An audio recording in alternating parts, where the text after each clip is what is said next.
अस्सलाम second year हम लोग चैप्टर नंबर 11 कर रहे थे कंप्यूटर साइंस का DCM कंस्ट्रक्ट, जिसमें हमने डिफरेंट कंट्रोल स्ट्रक्चर रीड किए थे।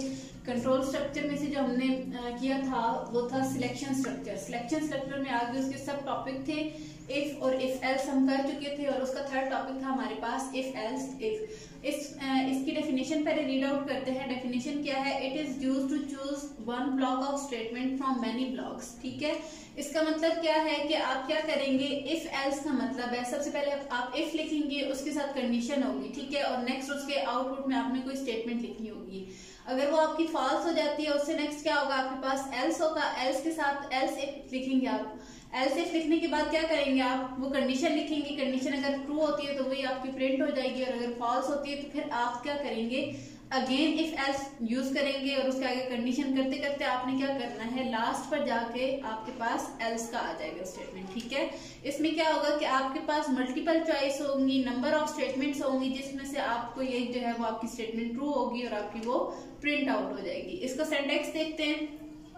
सबसे पहले क्या है, इफ लिखा है आपने, फिर पैरेंथेसिस में आपके पास कोई भी कंडीशन आ जाएगी। कंडीशन आपके इस पैरेंथेसिस में क्लोज होगी, उसकी प्रिंट इफ है, इफ के आगे आपने लिख दिया कंडीशन। ठीक है, कंडीशन को आपने पैरेंथेसिस में क्लोज कर दिया। अगर ये आपकी ट्रू होती है तो कंपाइलर क्या करेगा, डायरेक्ट आपकी जो यहाँ पर स्टेटमेंट होगी उसे प्रिंट आउट कर देगा। अगर आपकी फॉल्स हो जाती है तो वो फिर नेक्स्ट मूव करेगा, यहाँ पर मूव करेगा। यहाँ पर आपने अगेन लिखा हुआ है एल्स इफ। इसका मतलब है कि आपने अगेन से कंडीशन लगाई है कोई एक।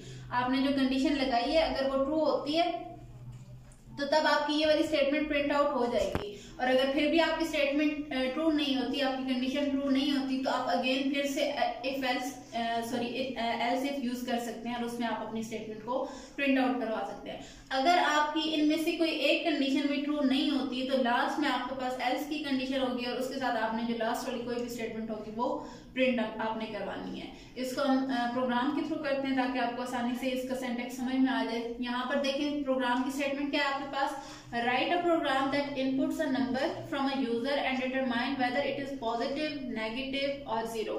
आपको इसने क्या कहा है कि आपने एक प्रोग्राम लिखना है और उसमें आपने यूजर से इनपुट करवाना है एक नंबर। ठीक है, फिर आपने क्या करना है, इस सिंटैक्स यानी कि इसके थ्रू आपने चेक करना है कि वो नंबर पॉजिटिव है, नेगेटिव है या फिर जीरो। अगर आप देखें हम इसमें यूज करते हैं जस्ट इफ की कंडीशन, तो इफ की कंडीशन में सिर्फ आपकी एक दो चीजें ही चेक हो सकती थी, एक चीज, यानी कि इफ आगे आप लगा देते कि n is greater than zero, तो आपका वो कंडीशन ट्रू होती तो वो पॉजिटिव कर देता, अदरवाइज वो आउटपुट में कुछ भी शो ना करता।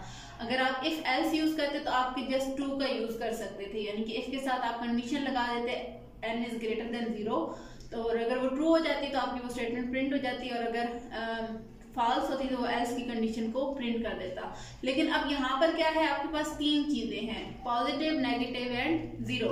आपने चेक करना है नंबर को कि वो इन तीनों में से क्या है। तो इसके लिए हम यूज करेंगे इफ एल्स इफ की इसका सिलेक्शन स्ट्रक्चर। उसके लिए आप स्टार्ट देखें, स्टार्ट में हमने वही हेडर फाइल अटैच की है, #studio.h #include उसके बाद आपने लिखा है वाइड मेन पैरेंथेसिस ओपन की है, सॉरी ब्रैकेट ओपन की है।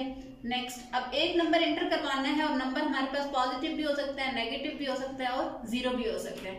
सो ये कंडीशन सारी स्पेसिफाई हमारे पास इंटीजर डेटा टाइप करती है। तो इसलिए हमने यहाँ पर क्या लिया है, इंटीजर डेटा टाइप ले लिया और साथ में वेरिएबल का नेम ले लिया है ए। लास्ट में टर्मिनेटर्स आ गए और नेक्स्ट आपने यूज किया है क्लियर स्क्रीन का फंक्शन। क्लियर स्क्रीन के फंक्शन के आपके पास क्या होगा कि अगर आपकी स्क्रीन पर कोई पहले से आउटपुट होगा तो वो उसे क्लियर कर देगा और जस्ट आपका न्यू आउटपुट शो होगा। नेक्स्ट अब आपने यूजर को पहले बताना है कि उसने करना क्या है। तो प्रिंट एफ में हमने पहले आउटपुट में शो करवाना है कि इंटर अ नंबर। तो जैसे ही आपका प्रोग्राम एंड होगा आपके पास ये स्टेटमेंट प्रिंट हो जाएगी इंटर अ नंबर। तो यूजर को पता होगा कि उसने यहाँ पर एक नंबर एंटर करना है।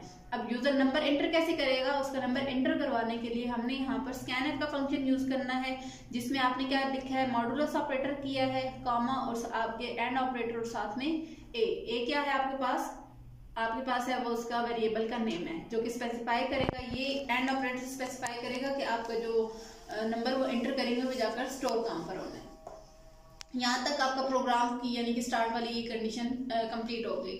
नेक्स्ट अब हमने चेक करना है कि वो नंबर पॉजिटिव है, नेगेटिव है या जीरो है। तो सबसे पहले हमने इफ की स्टेटमेंट यूज की, उसके आगे कंडीशन लगा दी है कि एन। अब ऐसे तो कंप्यूटर को पता नहीं चलेगा कि वो नंबर पॉजिटिव है, नेगेटिव है या फिर जीरो है। अगर नंबर के साथ कोई साइन ना लगा हो या फिर पॉजिटिव का साइन हो, प्लस का साइन हो, तो हमें पता है कि वो पॉजिटिव होता है। और अगर नंबर के साथ नेगेटिव यानी कि माइनस का साइन लगा हो तो वो नेगेटिव होगा। नंबर लाइन में जीरो से जितने भी नंबर बड़े होते हैं वो सारे पॉजिटिव होते हैं, और जीरो से जो नंबर छोटे होते हैं वो सारे नेगेटिव होते हैं। तो पहले हमने पॉजिटिव के लिए करना था, तो हमने क्या कर दिया कि n is greater than zero. तो अब जो नंबर एंटर करेगा यूजर, वो चेक करेगा, अगर वो जीरो से ग्रेटर हुआ तो वो उसे शो करवा देगा यहाँ पर फॉर्मेट स्पेसिफायर है और इज पॉजिटिव, वो नंबर आपका शो होगा और उसके आगे लिखा हुआ आ जाएगा कि आपके पास वो नंबर क्या है, पॉजिटिव है। अगर आपकी ये कंडीशन फॉल्स होती है, फिर वो आगे हमने क्या, दूसरी कंडीशन क्या थी कि वो नेगेटिव है।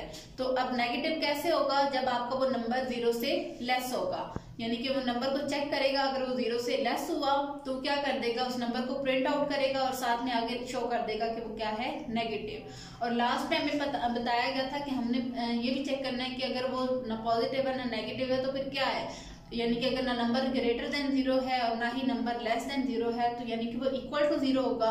तो इसीलिए यहाँ पर एल्स में आकर हमने क्या कर दिया, प्रिंट एफ में शो करवा दिया कि नंबर इज जीरो, और लास्ट में आपका आ जाएगा गेट सी एच और आगे जो पैरेंथेसिस है वो क्लोज हो जाएंगी। अब इसका आउटपुट देखते हैं। आपने प्रिंट एफ यूज किया था सबसे पहले और उसमें आपने लिखा था कि एंटर अ नंबर, वो आपका शो होगा एज इट इज, जैसे आपने यहाँ पर लिखा था एंटर अ नंबर, वो शो हो गया। आपके जो बुक है वहां पर आई थिंक 20 एंटर करवाया उन्होंने, लेकिन मैंने यहाँ पर नंबर एंटर किया है जीरो। यहाँ पर अब जैसे जीरो एंटर करेगा, यहाँ तक काम एंड हो गया कंपाइलर का। नेक्स्ट अब उसने कंडीशंस को चेक करना है। कंडीशन को चेक किया कैसे, अब उसने चेक करना था n greater than zero, sorry यहाँ पर a आता है, यहाँ पर आपके पास है a greater than zero. a आपके पास क्या था, वेरिएबल का नेम था, वेरिएबल का नेम, तो वेरिएबल में हमने जाकर क्या स्टोर करवाया था, जीरो। अब वो पहली कंडीशन चेक करेगा, यहाँ पर देखिए a greater than zero, a की जगह हमने जीरो पुट किया तो जीरो ग्रेटर देन जीरो, तो ये आपकी कंडीशन फॉल्स हो गई। इसको आपको क्या कर देगा, क्रॉस कर देगा और नेक्स्ट आ जाएगा नेक्स्ट कंडीशन पे। एल्स इफ में अब आपने क्या लिखा है, a is less than zero. अब जीरो, दूसरी कंडीशन देखें, यहाँ पर हमने लिखा है a is less than zero, a की जगह हम जीरो पुट करेंगे क्योंकि यूजर ने जीरो एंटर करवाया था। जीरो लेस देन जीरो, तो ये आपके पास फॉल्स होती है कंडीशन, उसने इसको भी टर्मिनेट कर दिया, यहाँ पर खत्म कर दिया। नेक्स्ट वो लास्ट कंडीशन में आ जाएगा, तो वो क्या थी, एल्स प्रिंट एफ में हमने लिखा था नंबर इज जीरो, तो यहाँ पर आउटपुट में आपके पास शो हो जाएगा नंबर इज जीरो। अब क्या करना है, आपने इससे रिलेटेड आपने नेक्स्ट जो प्रोग्राम है वो आपने अपनी नोटबुक पे सॉल्व करने और उसकी पिक्स मुझे सेंड करनी है। अल्लाह हाफ़िज़।